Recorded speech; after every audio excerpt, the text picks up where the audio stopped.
Coucou les filles, alors aujourd'hui on se retrouve pour discuter de ma seconde grossesse. Donc avant, il faut savoir que j'ai fait 2 fausses couches avant de tomber enceinte de Lizzie. Une au mois de septembre, à laquelle j'ai fait une GEU, pardon, une grossesse extra-utérine, donc j'ai perdu un ovaire. Et une au mois de décembre, donc 4 mois après. Et ensuite, 4 mois après, j'ai eu Lizzie. Donc j'avais arrêté les essais et tout ça, puisque c'était plus dans mes projets, j'avais trop souffert des fausses couches et tout. J'avais repris ma formation d'assistant comptable. Et finalement, je me suis fait opérer d'un kyste à la colonne vertébrale. Et sous la douche, je me rends compte que j'ai du liquide qui sort des seins. Vu que l'infirmière devait venir pour me soigner, je lui pose la question, vu que je la connais bien, si c'est normal. Elle m'explique que normalement c'est quand on allait longtemps ou quand on vient d'accoucher ou quand on est enceinte. Je lui dis que moi j'ai accouché il y a plus de 2 ans et demi, ma fausse couche date de décembre, on est au mois de mars, je ne comprends pas. Et elle me dit, tu devrais éventuellement faire un test de grossesse. Comme par magie, la veille, j'avais été acheter les tests de grossesse précoce, je sais pas pourquoi.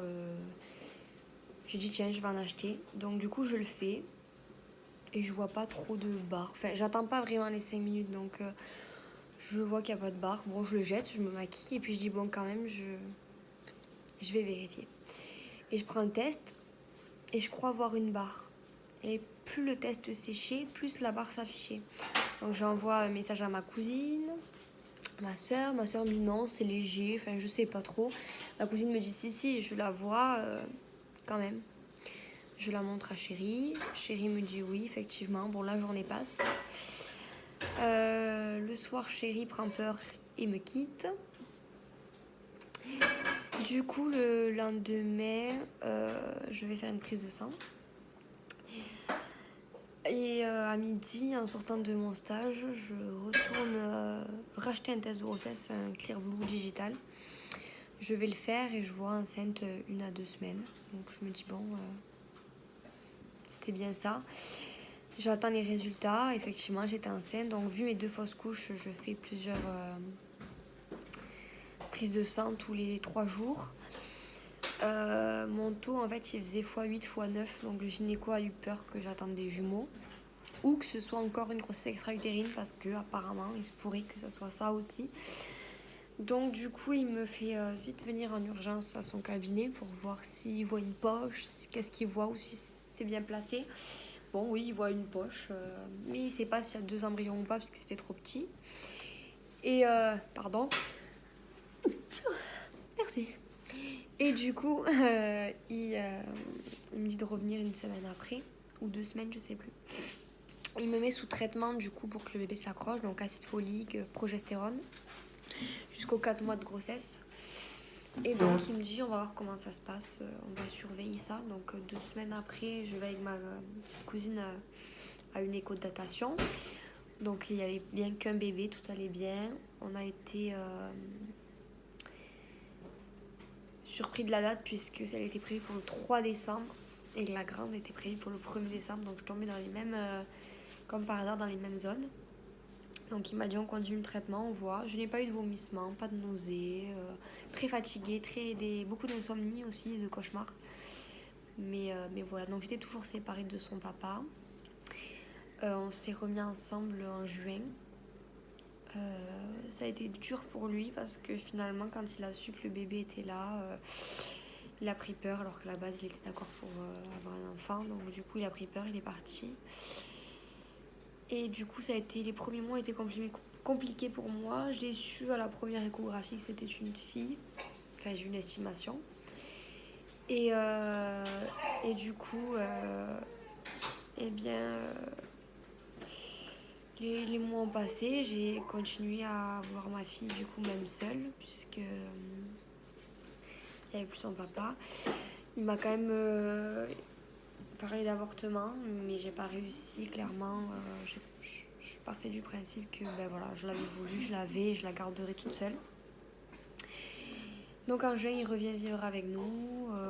s'y fait petit à petit, les échographies passent, tout ça. Bon, en soi, j'ai pas une grossesse très compliquée, j'ai pris que 8 kilos comparé à la grande 17, donc voilà.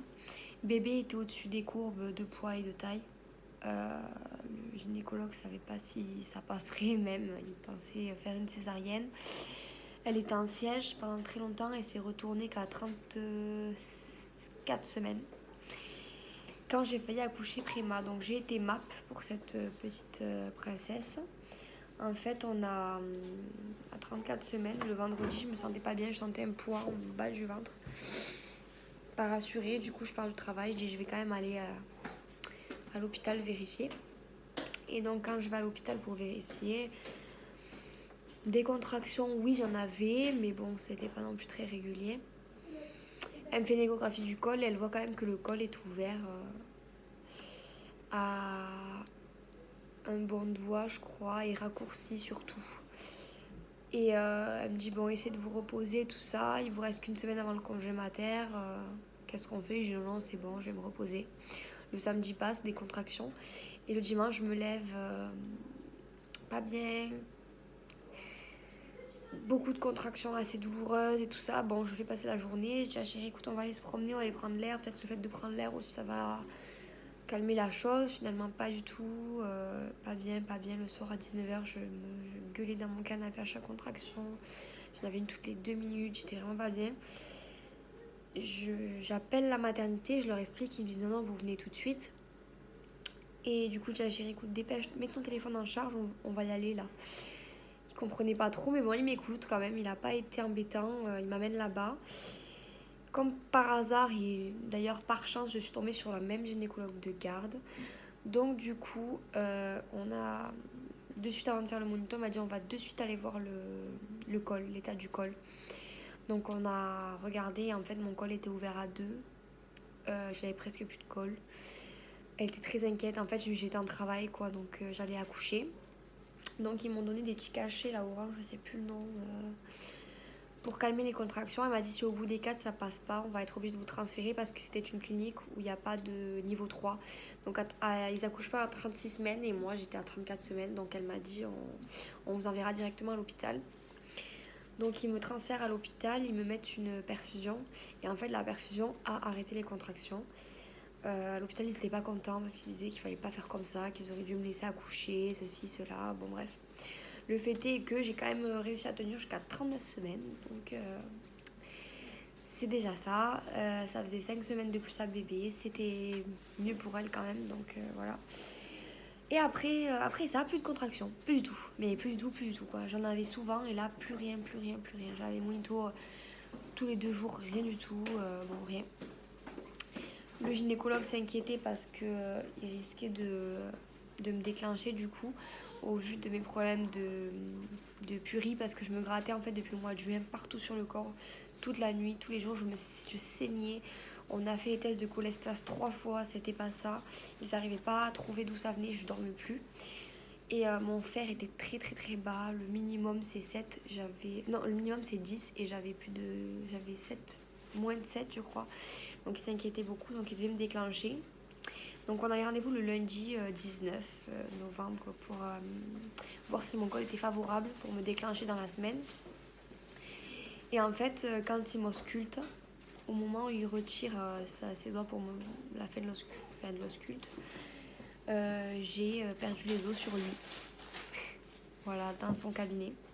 Donc tout le monde a rigolé sauf moi, bien sûr, hein, vous êtes d'accord?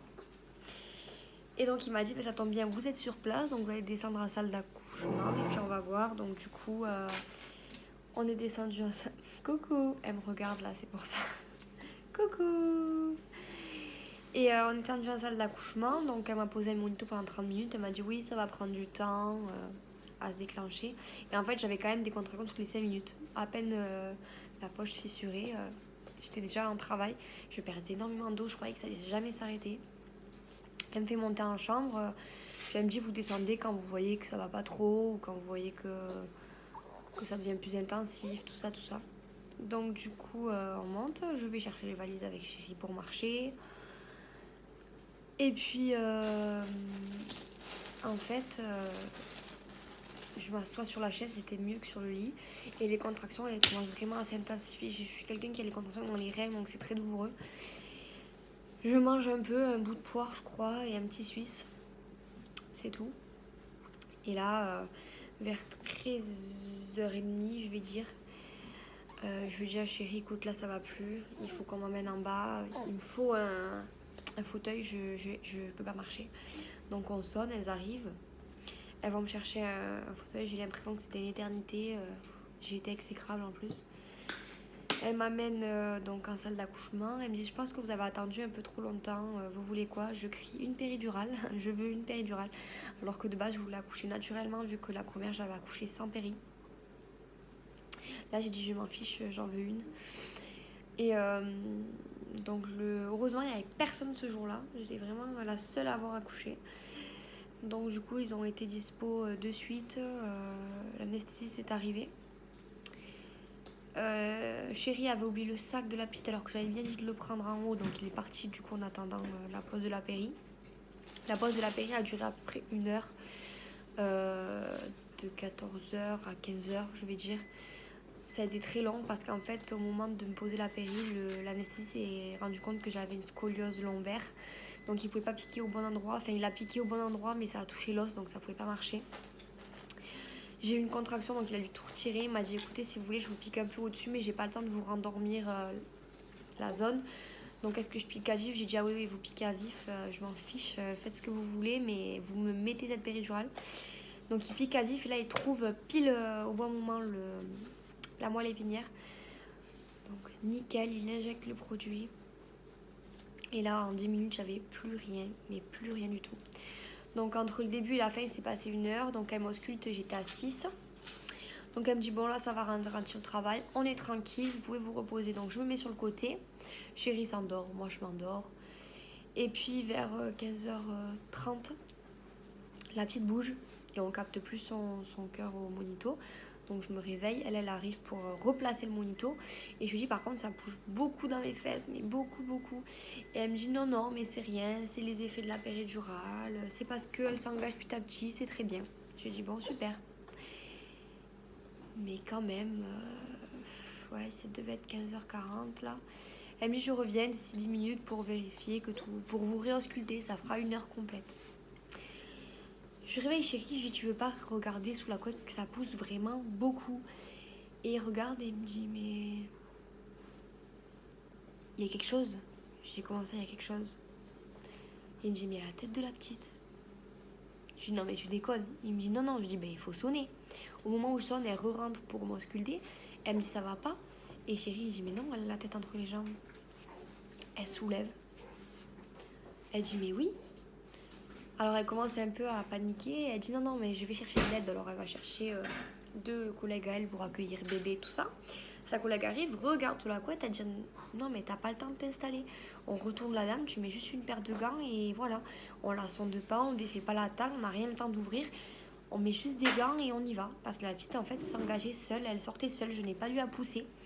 Elle est sortie toute seule. Du coup elle n'était pas marquée par l'accouchement, elle n'a pas souffert rien du tout, elle a vraiment glissé, elle est vraiment sortie toute seule. Donc de 40, elle est sortie à 48, 15h48, donc en 8 minutes. Elle avait le cordon autour du cou, donc elle lui a enlevé. Papa a coupé le cordon alors qu'il voulait pas, parce que du coup il a même pas eu le temps de... En fait il venait de se réveiller, du coup il a pas eu le temps de comprendre. En 10 minutes c'était fini quoi. Enfin voilà, même moi j'ai pas réalisé. Elles me l'ont mis dessus, je l'ai massé, de suite elle a respiré tout ça. Ça s'est super bien passé. Pas de périnée abîmé, rien du tout. Enfin, franchement, un bébé 3,3 kg, un accouchement parfait, le rêve comparé au premier. Et puis voilà, ils me l'ont mis dessus. Je voulais pas faire la tétée de bienvenue, tout ça. Je suis pas très allaitement, je suis pas à l'aise du coup avec l'allaitement sur moi, bien sûr, attention. On ne fasse pas de l'amalgame. J'adore ça, j'adore les mamans qui le font et tout. Mais moi, je suis mal à l'aise avec ma poitrine et tout ça. Donc du coup, je suis très tendue. Mais je l'ai quand même mise au sein pour la tétée de bienvenue vu que je n'étais pas fatiguée du tout, que j'avais eu un accouchement de rêve. Du coup, je l'ai mise au sein, elle a tété pendant 2 heures. Et voilà, un bon bébé. Donc oui, je vous l'ai dit 3,3 kg je crois pour 49,5 cm. Et voilà, et puis bon là tout va bien, elle se porte à merveille. Gladys, il faut lui faire chauffer. Oui, parce qu'on teste les petits pots, c'est pour ça. Donc voilà, donc je vais vous tourner un petit bonus avec ma cousine après de qui est la plus... voilà, que je vous mettrai dans la semaine, comme ça, ça vous fera 2 vidéos dans la semaine, comme ça vous serez contente vu que vous n'en avez pas eu pendant longtemps. Et voilà, donc je vous fais plein de bisous et à la prochaine.